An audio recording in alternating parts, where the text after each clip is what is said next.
Yo mga kabowlers, welcome back sa ating channel. Grabe ang bakbakan sa FIBA Asia Cup Finals. Wild ending nga. Australia Boomers versus China Dragons. Winner take all, history making game. Sino ang maghahari sa Asia? Tara, himayin natin ang nangyari.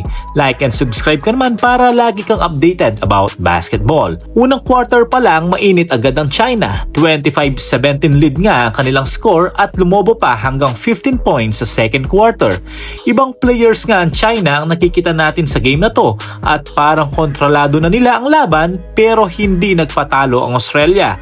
Humabol sa second quarter. Bago matapos ang first half, nakasingit ng rally 46-42. Lamang pa rin ng China pero ramdam na ang momentum shift ng Australia Boomers. Pagdating naman ng third quarter, dikitan na nga ang labanan na wala na ang malaking kalamangan ng China sa first half. Si Jalen Galloway nagpasabog ng mga 3-pointers halos ayaw magmintis, habang si Xavier Cooks unstoppable naman sa loob. Halos tabla ang score heading into the fourth, ibig sabihin kung sino ang mas compose sa laban na to, siya ang tatapos. Sa last 5 minutes sa fourth quarter, halos dikitan lang ang laban.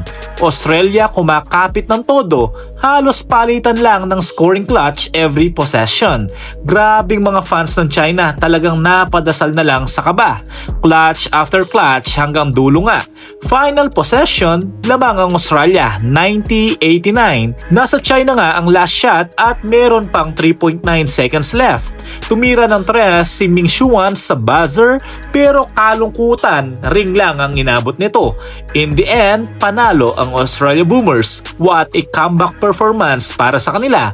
Ang sakit naman ito para sa China Dragons. Xavier Cooks nagtala ng 30 points at 9 rebounds at si Galloway naman tumapos na may 23 points at naging MVP ng tournament.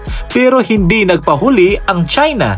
Ming Xuan with 26 points, halos single-handed niyang binuhat ang team ng China. Sa panalo na to, Australia completes a rare three-peat. 18-0 na nga ang record nila simula 2017 sa Asia Cup. Grabe, pure dominance, kamuntikan pang ang nasulot.